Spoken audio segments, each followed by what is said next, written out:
What I'm going to do now is I'm going to stop sharing my screen, and Yvonne's going to come in, and we'll hear from our travel trade expert. On you go, Yvonne. Thank you. Hang on one second. Let me find. Who's not in Lisbon this afternoon, just to let you know. She's been repatriated back into Scotland. Yes, unfortunately, I'm back in grey.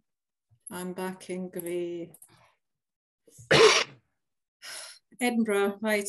I have the same problem than you. I'm trying to find the button, which is covered. Give me 1 second. And I'm frozen. Can you still hear me? Oh. Yeah, you're all good. Yeah, sorry, I was frozen there. I was having a meltdown. Right, let's try this again. Right, can everybody see that? That's great. Yep. Looking good, Yvonne. Now I can concentrate on what I'm actually seeing. So welcome back, everybody. And yeah, this time I'm sitting in my office in grey Edinburgh, which is fine. Lisbon is a dim and distance past. So what we're going to do today is we're going to have a look at working with the travel trade, part 2. So we're going to go into a little bit more detail in different areas.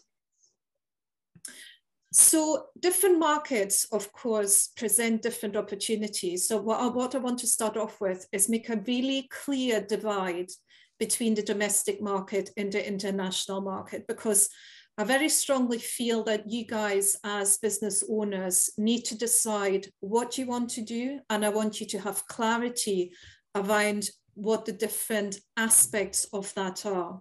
So when we're looking at the domestic markets, of course, the travellers are mainly familiar with Scotland, and their needs are pretty much consistent across the different segments. So you're looking at families, you're looking at retirees, you're looking at active people, and those who want to sightsee or do a city tour. Usually when the domestic market travels, there can be shorter breaks, there can be individual products that they're buying from that. So we'll have a really good mix of that. There should be no language or cultural barriers. Always have to laugh at that a little bit. That's what we're hoping anyway. The distribution system across the UK is fairly consistent as well. You very often will deal with the consumers directly, or you do direct marketing via platforms like Expedia, Booking.com, or TripAdvisor. So generally, the marketing costs are lower or indeed manageable. So when you're looking to work with the domestic market, it is an easy market to enter, and your return on investment is established fairly quickly, and it's fairly obvious to you as well. So let's look at the international market in comparison. So the main key point is the travellers' knowledge of Scotland is mostly limited, and their needs vary in each market segment. Just think the Chinese traveller is very different to the American traveller or indeed the German traveller.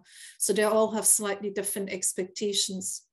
The distribution systems are also different in each of the markets, working not only through the third-party websites, but also through tour operators and travel agencies. When the international market travels, they often have longer itineraries that include most of Scotland, and these can be very varied, from general sightseeing to themed tours. However, if you remember back to 2 weeks ago, I highlighted it quite strongly, there is a higher spend compared to the domestic market from the international markets. But you also deal with language and cultural differences. The marketing cost is higher if you were to market directly to the international market. And I would always say, don't do it directly, go through the travel trade. That's your most cost-efficient way of doing it. But when you invest into the international market through the travel trade, this is most certainly a long-term investment, and it will take a little while to recoup any costs that you might have. And yes, I need to warn you now, the travel trade that deals with the international market is critical. They know their customers very well, but they also most of the time know Scotland very well, and they're quite outspoken about it. These are some of the comments that I've been getting when I did a research project a few years ago from the German market. I love the one about banning the carpets in bathrooms because it's one of the greatest pet hates the German market has. I always have to giggle at that. But then also there are plenty of complaints that they're getting about the weather. So you have to be prepared, you have to harden up a little bit and just be very confident in the product that you have. And talking about the product and your product development, well, coming back to the markets and the segments, it is very important that you are confident about what part of your product is suitable to what market in order to make an efficient sale to the travel trade. So your first step would be at the top, what is your unique proposition? And looking at yourself very carefully, you need to decide, is that location? Is that the activity that you provide? Is it specialized what you do, or is it widely suitable? These are the sort of like consideration points that are quite important when you look at your product to determine which market you want to go to, but also when you are developing your product further. And then you might want to look at what assets you have. That might be excellence in service. You're doing really great personalization for customers, or it might be that you have a hugely unique experience. That's a great selling point as well. And then what's next? Well, always look at who you can work in partnership with. This might be other attractions in your area. It might be accommodation or retailers, or might even be day operators that are coming into your region, into your area that you could be engaging with.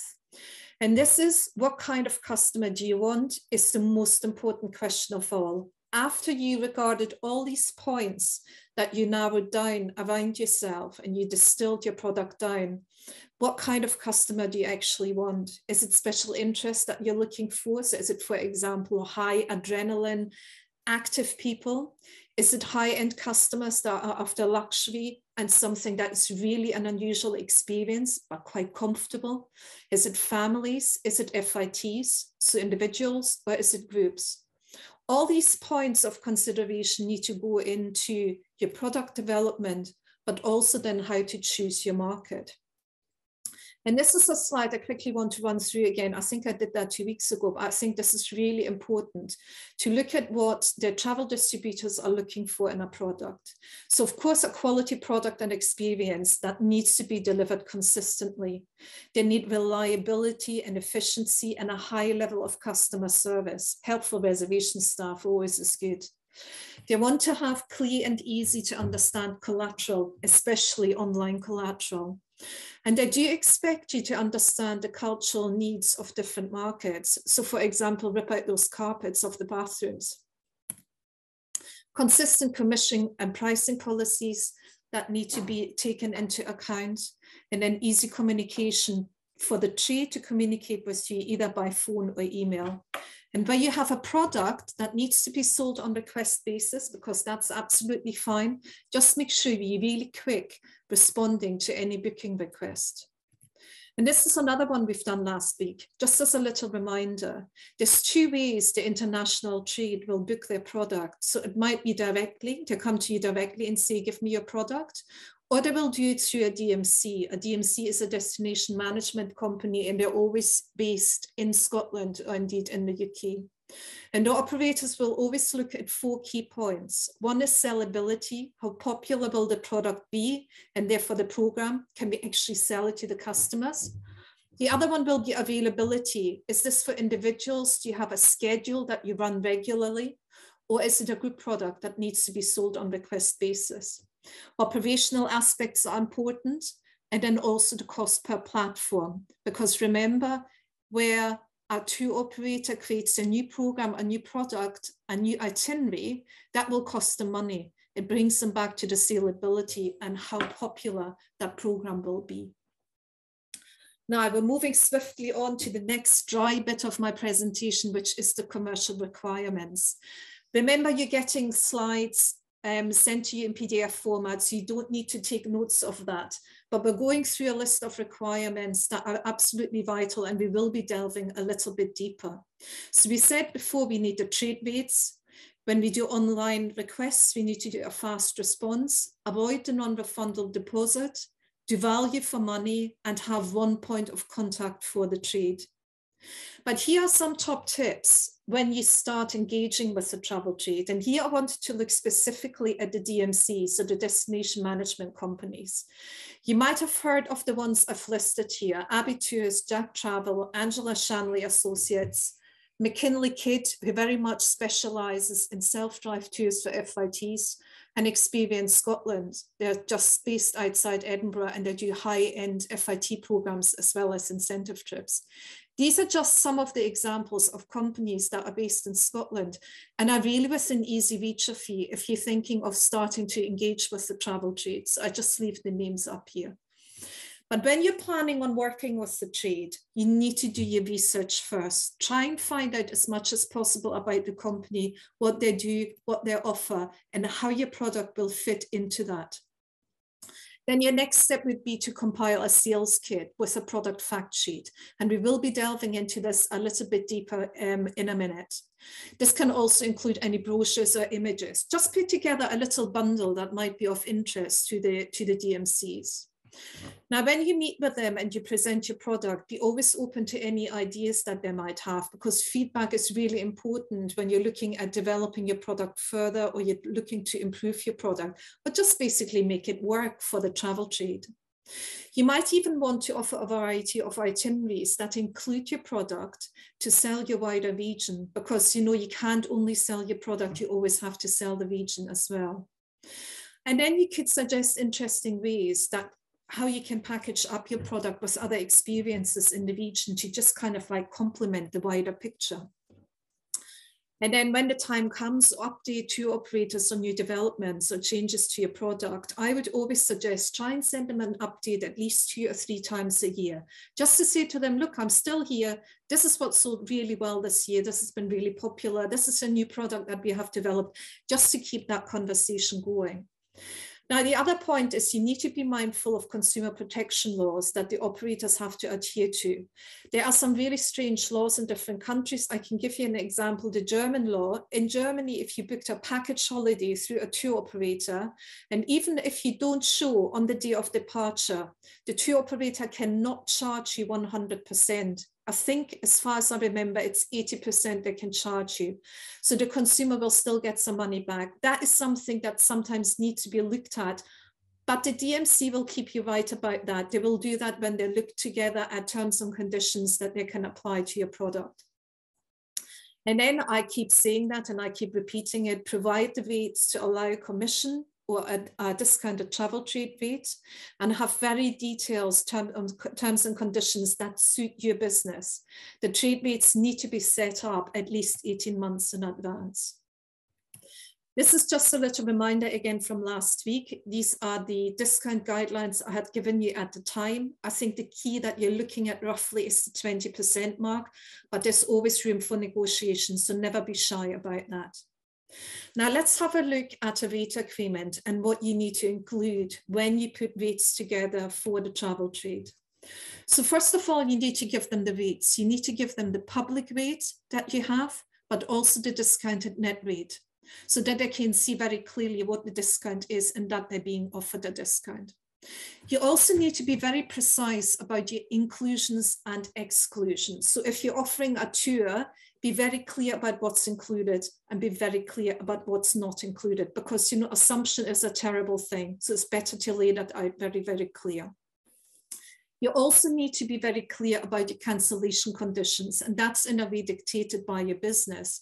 But a lot of the time you can kind of like negotiate with your operators. They will give you an opinion. They might maybe nudge you to allow cancellation a little bit closer to the time. Again, don't be shy. It's your business. And at the end of the day, these are the kind of things that can be solved in conversation. And then also advise them if there might be any amendment charges, if that would be applicable to your business. If you had an accommodation business, or you have an accommodation business associated with your activities, then what they would need to know is what the bedding configuration is, if you have any minimum night stays, if you take children or infants, and what the supplement would be for that. If you have group accommodation, give them the group conditions, especially free of charge policies. Some hotels will offer 1 room free in 20. Then coming to activities, or any other experiences, you need to be quite clear on blackout dates. Are there any periods in which you're not operating? Do you have any seasonal rates? Are there any days of the week in which you're not operating? Again, be quite clear about that. When it comes to your activities or tours, give them the minimum and the maximum guest capacity. So for example, if you offer a guided tour, say my maximum is 6 people. Again, so everything is nice and clear. And for your activities, give dates, meeting points, and the starting time as well as how long the tour or the activity will go on. And then, of course, you have other things like your payment policy and bank details, any special conditions that you have, any additional information of relevance that might be health and safety or anything like that, damages and responsibilities. Have a little think about that and see if that would be relevant to your business as well. And then I promised you we were going to have a closer look at the trade sales kit. Now, this is a kit that is really very cheap for you to do, because at the end of the day, you're just writing on a few pages what your elevator pitch is for your business. Who are you? Why should visitors be coming to you and having your experience? Technical details that we have just discussed, any tour options that you might have, inclusions and facilities, any options for personalization and any special features that you might have. And always use within that document high resolution images. And of course, you can add your rate sheet with the terms and conditions to that as well. And here's one I've prepared earlier. This is a fact sheet I have put together for Biohope alpacas and the beautiful borders. And I quickly want to run through with that to just show you what this can look like. So as you can see on the top, there's a little elevator pitch of where Biohope alpacas are, what they do. It also gives a framework, a triangulation of where they're based and what are the closest sort of like center point that people might be coming to visit and how far they are from there. Of course, they give their address and contact details as well as the dedicated travel trade contact. Now, this is page 2, and I'm making a point of saying page 2 as we want to make sure we compress this in as few pages as possible. You might remember from my last presentation that the operators are time poor. They don't want to read millions of pages. They really just want to have the information that is important to them. So page 2 is really very much bringing the facts to life. In this case here, it's talking about the alpacas. In your case, it might be talking about the business, talking about the activities. It goes into detail about the facilities that they have available there, what other local attractions are around about that might benefit the visit, that might enhance the visit to the area, and then also any social information there is, awards they have won, and videos. It's as simple as that, and as you can see, it's all in bullet points. I always say it's quite important to understand that this is a fact sheet. This is not a marketing tool as such. This is really just to convey the information in as few words as possible to the travel trade. If they want to know more, they will come back to you or they will come and visit your website for more information. And this is what the trade rates look like. This is the trade page, the rate page. And as you can see, again, it's kept very short. It starts off with the experiences for FITs. So anything that is run on a regular schedule. So all the hikes that you can see here, the hikes, treks, the strolls, are all done on a daily basis, on a weekly basis. And operators are able to book FITs onto these scheduled programs. You can see that on the right, it gives the minimum and maximum number. Of course, it's starting from 1 going up to 12.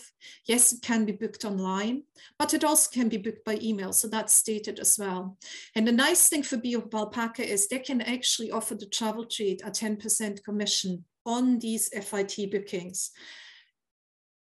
They're using Fair Harbor, which is an online booking system for activities and experiences. And Fair Harbor have the ability to allow the customers to create a discount code for the travel trade. So each of the operator gets their own dedicated discount code that they can use when they make the booking. And the commission is automatically deducted from what they're paying. But also at the back end, Lynn from Biohope Alpaca sees exactly which operator is booking what and how much they're booking. So this is a really good system. If you have your own booking system and you haven't got that ability, don't worry about it. You know, I'm sure the trade will be able to live with that. And then they have their exclusive experiences for the travel trade. And these are experiences that are exclusively designed for the travel trade.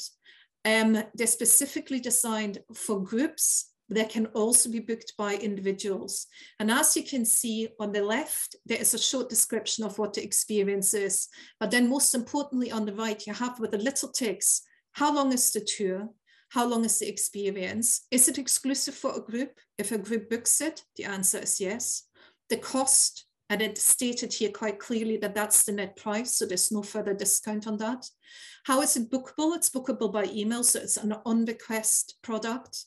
And then it gives here the minimum and maximum number of people. And interestingly, as you can see, the group alpaca hike, this is one of those products that actually doesn't have a minimum number because it gives a total cost. So basically, if 2 customers came and said, yes, we want to do this alpaca hike, yes, we're happy to pay £600, Lynn will do it for 2 people as well.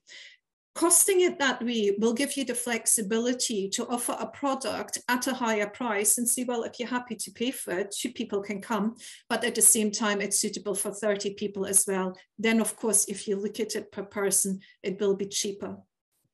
So with the follow-up, you will be getting these pages as well, and you can use them as an example. Lynn from Hope Alpacas knows that I'm using these in my presentation, so we don't need to worry about it, that she's saying like, why are you using my fact sheet? She's quite happy with that. The fact sheet is working really well for her.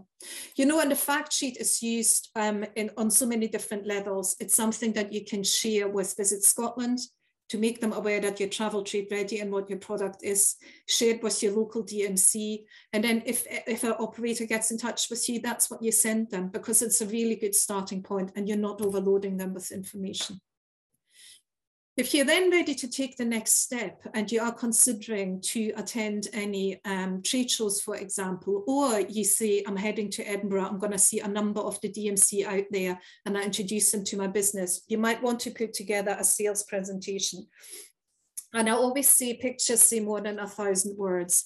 Make your presentation picture heavy and word poor, because when you present to the operators, you will do that live in person and you provide the narrative.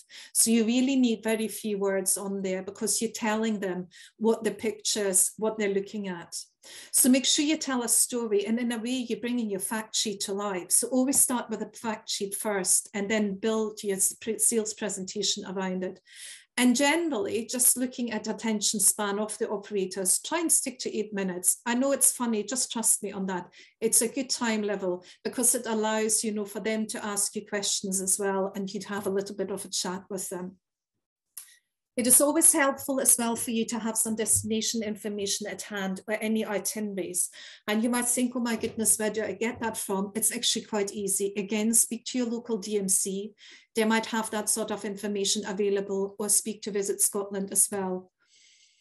And then let's do a recap on how to best engage with the travel trade. First steps first, read up on the market insights. You find them on visitscotland.org and visitbritain.org. I will make sure that you have the link sitting in there when you get the follow-up document. You could even check out the market selector. Again, it's on visitbritain.org, markets, and then market selector. This is a really good tool because it helps you match markets to your specific products. You can have a little bit of a play around with that. And then, of course, increase your direct sales, because your direct sales will give you reviews. Reviews are very important, not only for the consumer, but also for the travel trade. Any tour operator, when they come across a new product, the first thing they will do, they will check out the reviews to make sure that you're doing a good job. And then lastly, get involved with farm trips. And again, when we're talking about farm trips, let the local DMOs know that you're happy to welcome tour operators that might be visiting the area. Tell Visit Scotland about it, and tell the Scotland-based DMCs about it, because there's no better sales tool than the operators actually coming to you and experience your product, meeting you in person and seeing where you are located. So that is something that I would very much recommend. And then further down the line again, because there is quite a bit of cost involved with that, you might want to consider an association membership. I think for Scotland, the most important one is UK Inbound. That's a tour operator association that has membership within the travel trade, but also a good number of suppliers. And there's also a tour, which is European Tour Operator Association. A big beast because it includes European operators and suppliers as well. But as I said, something maybe to look at when you're further down the line. And just to remind you again, when you work with the travel trade, 5 key points. You have to try and understand the travel trade first. Go back and look over my presentations again. Have your product fact sheet ready first. That helps you create a destination, and then familiarize the trade with your product, be it directly to the DMCs or be it through your local DMO or Visit Scotland. And then most important of all, remember that you're building a relationship. And in the wise words of that young man who's been an avid traveler, stop, collaborate and listen. Assess and develop your product before you promote it. Find out what else is in your area. And then do your research on operators before targeting them. And I'm ready for any questions that there might be. Good, gentlemen. Okay, thank you, Yvonne. There was a question from Kevin in. Do you want to jump on, Kev? Aye, sure. Thank you very much, Yvonne. That's very interesting. The fact sheet, I've looked at certain infographics before. Is the fact sheet more appropriate to use as a pitching tool rather than an infographic?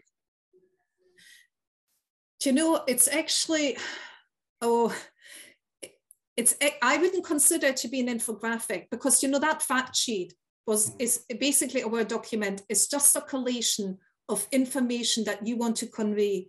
In a way, it's a distillation of your website, isn't it? Where you simply say, these are my products, this is who it's suitable for, and these are the parameters. Does that make sense, Kev? No, it makes perfect sense. I'm sitting in my head now seeing you have your fact sheet for everything that you sell, and then you could probably do an infographic then more specific to individual type tours for like your social medias and stuff like that. Yeah, but I think, you know, when it comes to a fact sheet as well, you need to do the assessment of your product first and kind of like see what market and what market segment do I want to take my product to, and what product is most suitable. My recommendation would always be, at the beginning, be selective. Go with the product that has the least limitation. So it might be, for the travel trade in particular, it might be leisure trips. It might be something that doesn't use a lot of skills. It doesn't, you know, it's not something that is too high adrenaline, because the travel trade is more about softly rather than something that's too strenuous. So pick your key products and go with them first, rather than throwing everything on there. And then as you start engaging with the travel trade, you can find out from them through feedback what they like, what they don't like. And then you can say to them, look, I've actually got something else that might be of interest to you. And you can grow your fact sheet, because the fact sheet is yours, you know, it's your document. So you can add to it, you can take away and so forth. Wunderbar. Okay. Danke. Wunderbar. Is anybody got any other specific questions for Yvonne? I think the only thing I would chip in there, and I think we said it last time, is that you're on a journey with the tour operators. It takes you time to build that relationship with them and break into it and get them engaging with you. But it's certainly worth it as we look further ahead, and it helps you have a better mix of business that helps you. Any hiccups and obstacles and challenges, whether it's COVID, whether it's whatever's happening in Europe now, any of these things are going to come along, again and again. And if you've got that a bit of flexibility in the different sectors and markets that you're working with, then it's good for your business base. We got a question there from Craig. Do you want to jump on, Craig? Yeah, hi Yvonne. Thanks for that. Is there a specific type of client that uses the travel trade as opposed to perhaps direct booking? Can one sort of structure them into risk averse versus risk takers, or more wealthy than others? Is there any categorization of that? They let me try and see if we can get to a categorization, but let me start at the beginning. We know from Visit Scotland research that particularly the key markets to Scotland, the North American markets and Germany, over 50% of visitors coming from these markets will book through the travel trade. And most of the time, people that book through the travel trade are people that either are unfamiliar with the country, but they also want to have a certain level of security. So they want to have somebody who does the work for them, so does all the booking, does all the research, does them the offer. So it's a time aspect. That means that a lot of the time they're probably higher income, but also it means that they want to be able to go back to somebody if it doesn't work out the way they plan it. So they want to be able to pick up the phone when they're in Edinburgh and say, that hotel is terrible, you put me into, you need to help me, you need to find me a new hotel. What we find from the point of view of particular activities, there is no doubt that the target segment, the market segment that books through the travel trade will be looking for soft activities. That might be age related as well. I think that the younger audience that is looking for real adventure sports will be more happy to book directly because they have very specific ideas of what they're looking for. Whereas the people that come through the operators, be it that they've booked an off-the-shelf program or they had an operator build something specifically for them, they're more the ones that are looking for soft adventure. You know, something that they can do in a couple of hours. They might want to go kayaking. They want to go for, you know, hire bikes and do a half-day cycling in the Cairngorms and so forth.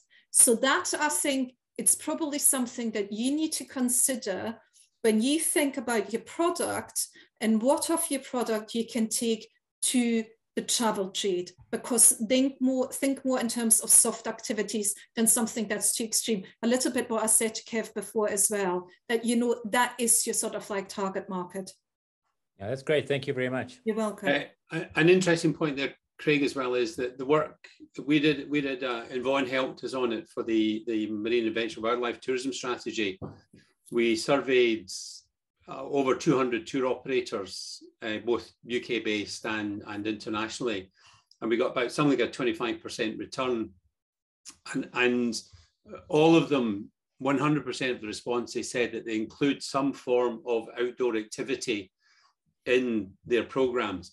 That tends to be on the softer side. That tends to be times of the walking, you know, not a walk up, you know, right over the Cairngorm Plateau and down the other side to Braemar, but the gentle, you know, 5K, 10K, shorter, low-level walks and things that they engage with. And the other interesting point came across is a lot of the tour operators are actually buying existing product. So a lot of them are engaging with Wilderness Scotland, and the products of Wilderness Scotland are selling because they're a tour operator, but they're using an international operator to put it out to the marketplace. So sometimes if you've got something that is different, it's well engaging, trying to touch bases, as you know, like Yvonne said, like McKinley Kids or Experience Scotland, or the local based operators in Scotland, who are then going out engaging with their contacts in the international tour operators to say, this is what we've got to do. It's if you take like Jack Travel, who have got main offices down in London, but they've got the Edinburgh base. They've got their own internal intranet, if there is still such a thing, for their agents that are working in Europe for them. So a travel agent in Europe will go in and log in Rome, will go in and log on, and they'll call up and it'll pop up. They'll log into the Jack Travel intranet and it'll tell them about special promotions, activities, or various things that are there. So it's a bit of, there's no easy route into the market, but once you get in there, it can reap the rewards quite significantly further down the line. Yeah, that's great, man. Thank you. Okay, is Emily get any other last questions for Yvonne, or will we move on? I think Peter's there. Peter, hand up. Unmute. Sorry, I couldn't find the hand up button. Quick question. Thank you, Yvonne. Quick question. And I think you mentioned last time about loyalty. And my question is this. For the fact that we're on this program probably means that a lot of us are relatively new in that phase of our business. How do we displace an existing supplier? If we think that we're better or we've got something new, have you got any wee tips on that? Do you know, I think that will be extremely difficult. I think you need to think differently. Where a supplier works really well for the trade and their customer, they will not give them up because it's trusted. On the other hand, there's always opportunities to grow the program that the operators have. They will be looking every year for new opportunities, you know, for new programs, for new variations. I should probably say normally because, you know, during COVID, it's slightly different at the moment. Yeah. A lot of the travel trade have hung on to the programs that they do at the moment, and they're looking to do new programming for 2023 and 2024 onwards. But yes, they're always looking out for new opportunities, for new routes, for new experiences, for new themes. That's where your opportunity lies. I think you would be wasting your energy trying to displace something that obviously works well, but just say, I offer something different. I'm collaborating with people around me. Would that not be an opportunity to create a different program for your customers? Differentiation. Yes. Yeah, it's that point of difference, Alistair. What makes you stand out? And that's the chance, and through the, you know, getting in through Visit Scotland's, because Visit Scotland have their travel trade network and they've got newsletters that are going out there. So if you've got a new product or a new experience or proposition that you want to push out there, that gives you that point of difference. Yeah. You know, you can talk about USPs and stuff like that, whatever. It's just, what's the point of difference? What would make an operator suddenly say, oh, look at that. Oh, so they can go and catch the salmon and they can go and then cook it or the lobster or whatever it is. You know, you know, salmon's probably not the best one to be using as an example just now, but you know, it's something that makes you stand out against someone else. And then it's down to the selling. Then it's down to that. Once you've got them, once they bite, you know, they take a wee bite of that, then you're really in there to say, oh, but we can add this and we can do this, and you build up in there. Yeah, not try and undercut or anything like that. No, there's no point. Mm-hmm. Good point in there from Heather. You there, Heather? Yeah, hi. Yes, sorry, my dog was about to bark. I just think this mention of the collaboration, I think that is so key anyway with businesses. And I think now there are a lot of small businesses that would really do well from that because, for example, we're about to offer, you know, the foraging walks with a wild swimming instructor. So I'm certainly no wild swimming instructor, but obviously I have somebody that is. So work together and offer that product. And then you can create really nice, quite individual products that are a little bit different. And you're not trying to displace anybody, you're working together. And I think with what's happened with COVID, I think this is going to be the strategy for so many businesses going forward. You know, collaboration and working together to create those products. Yeah. And that's a really good point, Heather. That you know, we in some aspects without, and I think a real strength of Scotland is what we've got in the diverse business base that we've got through marine adventure and wildlife operators that are out there. So you're talking about doing everything from foraging, you know, you're doing foraging and you're doing wild swimming. So you're combining sort of a, you know, is wild swimming hard adventure, you know, soft adventure, slow, you know, foraging slow adventure, but you're combining those, you're creating a different product and proposition that the marketplace is going to suddenly look at and say, oh, wait a minute, there's the hot topics, food and swimming, great combination. And that's suddenly where they'll pick that up. And I think it's something which, you know, Fergus is going to come on to just towards the end as we begin to talk about it. It's also when you begin to do the marketing of these and going individually to somewhere like Discover Scotland, you know, as a one operator with one products or a collaborative, as opposed to under an umbrella of something that could be seen as a number of businesses that are there, that you can actually then say that the operator is going to come and say, gosh, I can go and talk to one person, but I'm getting access to 15 or 20 different new experiences that are out there.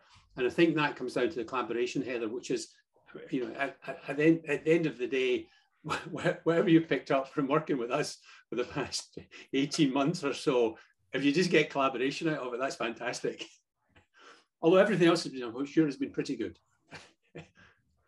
And just to sort of build on that, before the pandemic, a number of years ago, I was involved at Visit Scotland's Expo for I think 3 years in a row. We attended it was more a focus on the borders.